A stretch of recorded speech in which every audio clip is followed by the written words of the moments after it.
guys competitive? Writing with each other? Did you compliment each other? Me and John? Yeah, we were competitive, yeah.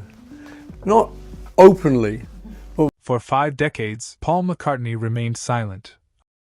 We later admitted, yeah, so Paul's written a good one there, I better get going. And I would similarly, that's a bit good, right. Allowing Yoko Ono to shoulder the blame and letting the public believe a version of history that wasn't quite true. But now, at 83, he's finally opening up. The truth he's revealing is far more complex, emotional, and painful than anyone expected. This isn't just about Yoko. It's about the deeper issues, personal struggles, and tensions that ultimately shattered the Beatles.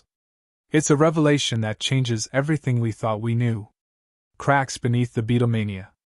In the early 1960s, the Beatles became the biggest band on Earth.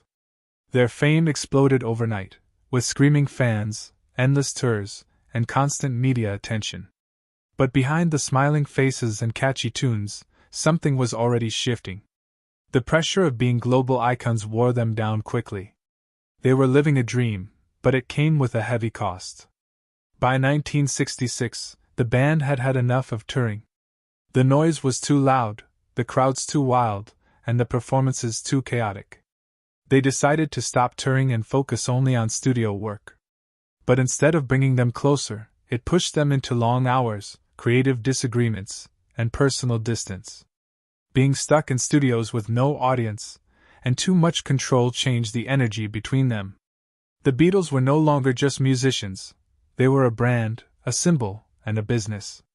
That success came with new rules, new managers, and more outside opinions.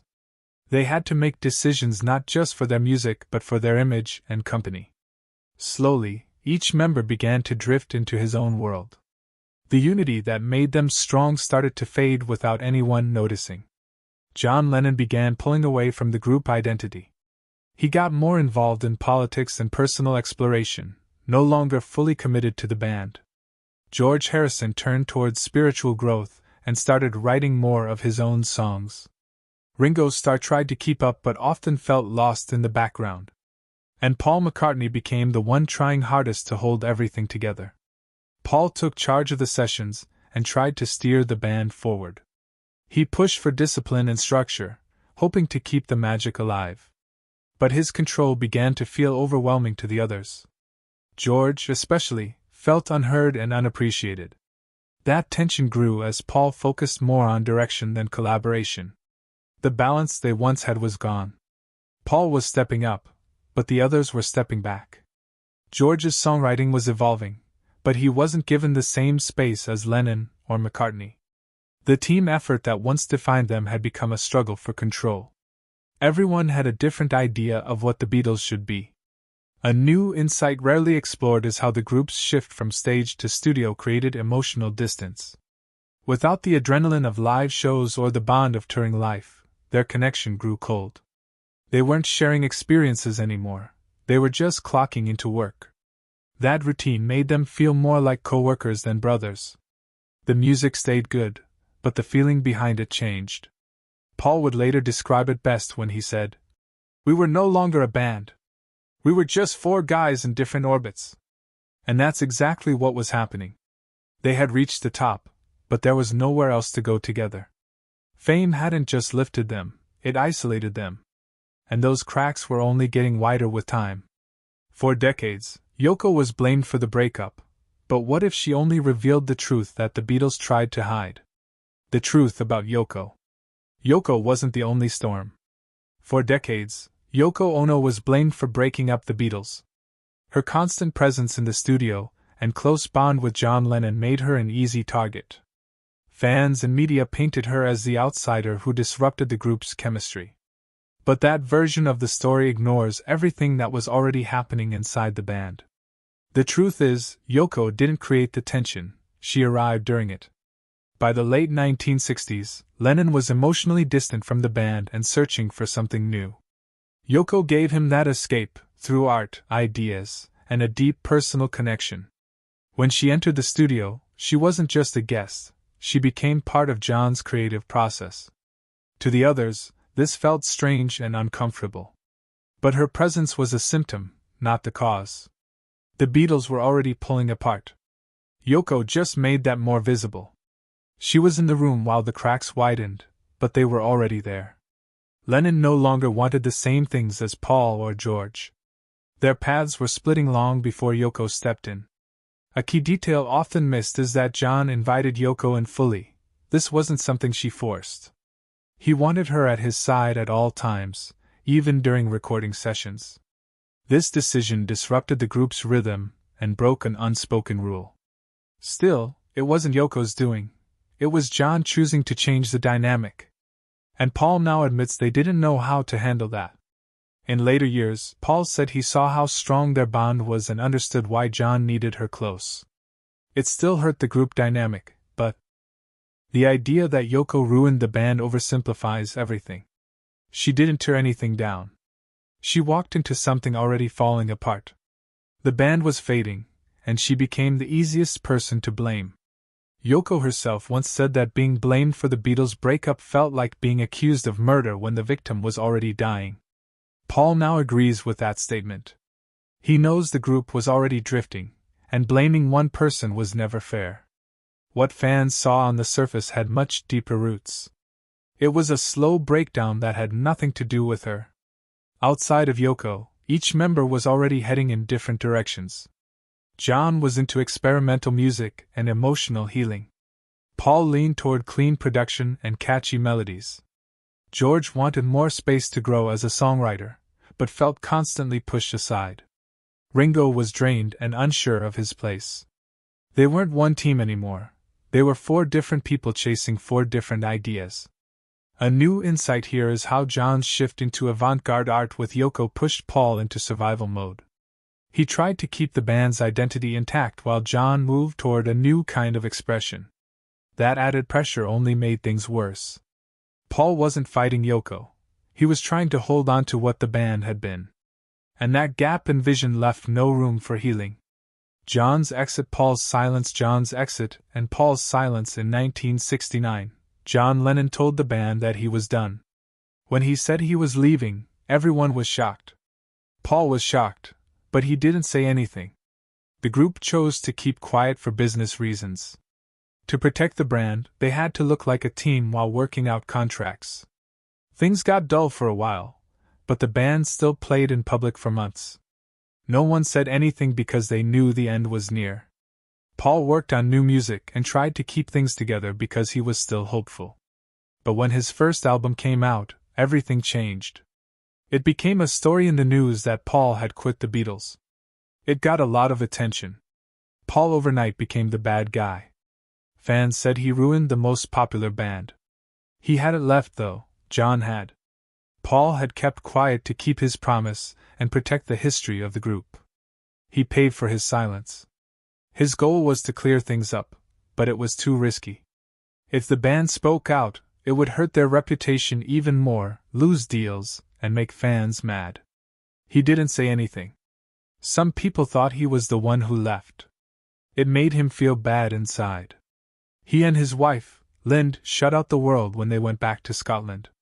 He felt very sad when he was by himself with his thoughts. He drank too much, stopped believing in himself, and believed that the end of his career was near. It was the worst time of his life. Cindy was there for him when things were tough. He was very good at writing music, so she told him to do it again. Little by little, Paul began to record new songs. Wings got its start in these rooms. It was how he fought back from the edge. Now that Paul has shared a new idea, his silence is even more important. He said it didn't bother him that people would blame him. To protect what the band used to stand for, he chose peace over telling the truth. He chose to take the hit rather than see the Beatles break up in public. No one saw how much Paul gave up to keep the band's name clean. He let go of the story, but there was a bigger reason. He wasn't weak, he chose to be quiet. He took responsibility so that there would be no fight when the Beatles broke up. He believed the pain was worth it. The Beatles didn't explode, they slowly unraveled. And now, Paul reveals the 4 hidden forces that truly pulled them apart. The real reasons the Beatles broke up. The breakup of the Beatles wasn't caused by one moment, or one person. It was a slow unraveling, shaped by creative pressure, personal changes, and power struggles. Their bond, once tight and effortless, began to wear down under the weight of success. Each member had grown into a different version of themselves. By the end, they weren't breaking up, they were falling apart. The creative tension hit hard. Lennon and McCartney's songwriting partnership, once seamless, started to drift. John was drawn to raw, emotional expression. Paul preferred structure and polish. At the same time, George Harrison began writing songs just as powerful, but struggled to get them heard. George wrote Something and Here Comes the Sun, two of the band's best songs, but he still felt overlooked. Lennon and McCartney took up most of the space, leaving George frustrated. Paul later admitted that they didn't give George enough credit or control. This caused resentment to build quietly in the background. It chipped away at the group's unity from inside. Then came the loss of Brian Epstein. He was the band's manager and their calming guide. Without him, there was no clear leader, and chaos followed. Decisions became harder, arguments more frequent. The group struggled to agree on anything important. This leadership gap turned into a full-blown power struggle.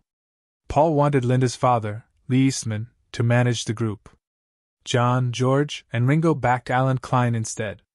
It became a legal mess that split them further. In the end, Paul sued the others not to win, but to save the band's work from being mismanaged. That lawsuit shocked fans, but it was the only way Paul saw to protect the music. He wasn't trying to hurt the others. He just wanted control of their future. The move made him look cold, but it was a necessary step. It was about rights, money, and protecting years of work. Outside of business, their personal lives were also drifting. John was exploring new ideas with Yoko and diving into political causes. George turned inward, finding peace in Eastern religion and playing solo music. Paul stayed focused on producing and arranging, still trying to keep things moving. Ringo felt stuck in the middle, often unsure where he fit. They were all changing and moving in separate directions. The Beatles weren't boys in a band anymore. They were adults with different goals, beliefs, and priorities. Their friendship had evolved into a tense working relationship. There was no one big fight, just a series of small splits that added up. The bond that once held them together quietly faded. A new insight worth noting is how their silence and image control only made things worse. By hiding the internal issues, they let myths grow. Fans thought the band was fine, until it wasn't.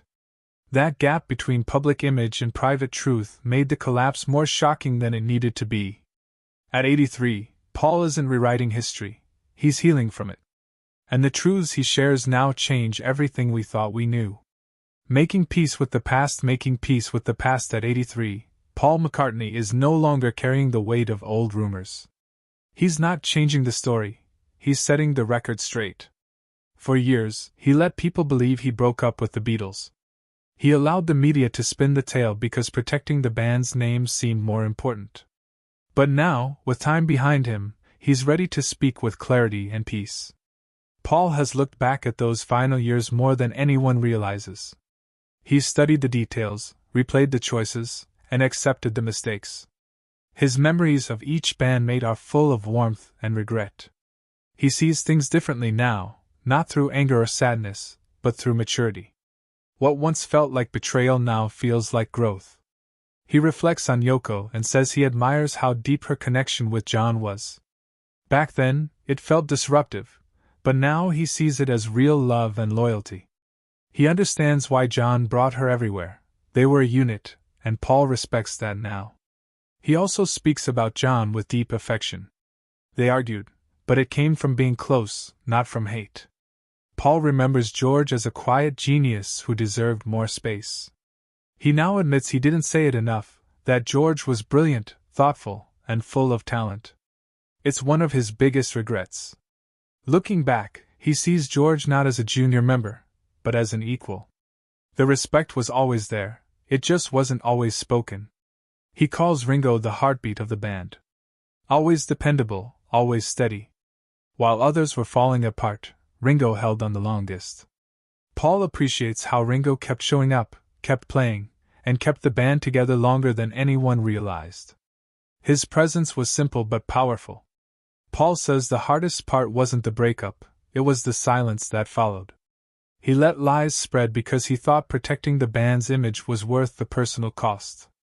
But silence didn't protect, it confused fans and made healing harder. He's spent decades trying to make peace with that choice. And now, he's finally doing it. A new insight Paul shares is that he never wanted to be seen as the one who ended things. But he was also afraid of seeing the group fall apart in public. So he stayed quiet, hoping the storm would pass. It didn't. But today, he's able to speak with balance and honesty. He now believes the breakup wasn't about blame. It was about timing, change, and personal growth. The Beatles didn't collapse, they evolved then went their separate ways. Each member had to find his own voice, and that couldn't happen inside the same band. The split was painful, but it was also part of life. Paul says if he could go back, he wouldn't change how it ended, just how it was handled. He'd speak up earlier, tell the truth sooner, and remind everyone that they were still a family. Not perfect, not always kind, but still connected. That's the lesson he carries today. Thanks for watching. If you enjoyed this video, don't forget to like, share, and subscribe. Click on the next video popping up on your screen for more amazing content.